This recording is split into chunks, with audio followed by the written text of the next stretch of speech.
ગોપીનાથજી મહારાજની મૂર્તિ કાયમ અહીં ઘડાણ કામ ચાલે. સાંજ સુધી નાનજીભાઈ કામ કરે એટલે રાત્રે પાછી અહીં મૂકી દે. આ વચ્ચેનો એક ખંડ જેવડી જ ઓરડી, પણ પ્રસાદીની મહારાજની મૂર્તિ અહીંયા બનાવેલી વાંસળીમાં લાવી અને મૂકે અને અહીંયા કામ કરે. પછી રાત્રે પાછા એને કોઈ નુકસાન ન કરે એટલે પાછા અંદર મૂકી દે અને તાળું મારી દે. આવી રીતે ગોપીનાથજી મહારાજની મૂર્તિ અહીંયા ઘડાયેલી અને એમાં મૂર્તિ તૈયાર થઈ ગઈ. ઓપ બધો થઈ ગયો, ખાલી અંબોડાનો ભાગ બાકી હતો. નારાયણજીભાઈને ઘરકામ આવ્યું એટલે કે મહારાજ હું 15 દી નથી અને મૂર્તિ લગભગ તૈયાર છે અને એક અંબોડાને ફિનિશિંગ કામ ઓપ બાકી છે, એ હું આવીને કરી દઈશ. મહારાજ કે બહુ સારું.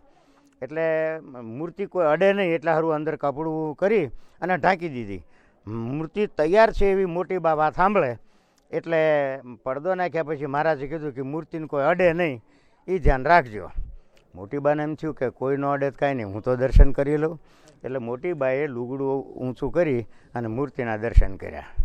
મોટી બાના મનમાં એમ થયું કે વાહ, મહારાજને જેવી રૂપાળી મૂર્તિ થઈ છે. અને એની ઊંચાઈ, પછી સાથળનો ભાગ, બાવડાનો ભાગ, ડોકીનો ભાગ, છાતીનો ભાગ મહારાજને જેવો જ હતો. એટલે મોટી બાએ સંકલ્પ કર્યો કે મહારાજે પોતાના જેવી મૂર્તિ કરાવી છે. દર્શન કર્યા. પછી 15 દી પછી નારાયણજીભાઈ આવ્યા ને એ મૂર્તિ બહાર કાઢી અને જેવું ટાંકણું અડાડ્યું ને એવું અંબોડીમાંથી લોહી નીકળ્યું માથામાંથી. એટલે નારાયણજીભાઈ એકદમ હેપતાઈ ગયા અને મહારાજને બોલાવ્યા. મહારાજ તો લાલ થઈ ગયા કે આ મૂર્તિ કોઈ અડ્યું હતું કે છે. તે મોટીબાઈ પછી ધરુજતા કીધું મહારાજ બીજું કોઈ નહોતું અડ્યું, પણ મેં મૂર્તિના દર્શન કર્યા હતા.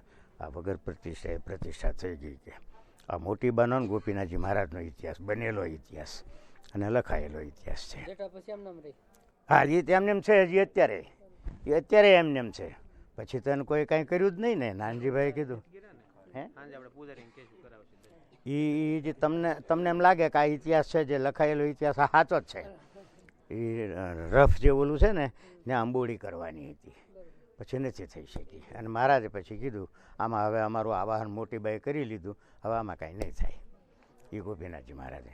એટલે ગોપીનાથજી મહારાજની મૂર્તિનો જે પ્રભાવ છે ને એ આ બધું દેખાય છે આપણને. એમાં મહારાજ તો હતા, તે તો પુરુષોત્તમ નારાયણ હતા, પણ મોટીબાઈ કાંઈ ઓછા નહોતા, લાડુબાઈ કાંઈ ઓછા નહોતા, દાદા ખાતર તો હતા જ તે. અને આ ચારેક આ દરબારગઢમાં બધે મહારાજનું મોટા સંતોનો કાયમનો નિવાસ છે. हमारे चैनल सूरत गुरुकुल को सब्सक्राइब करना ना भूले और बेल आइकन पे क्लिक करें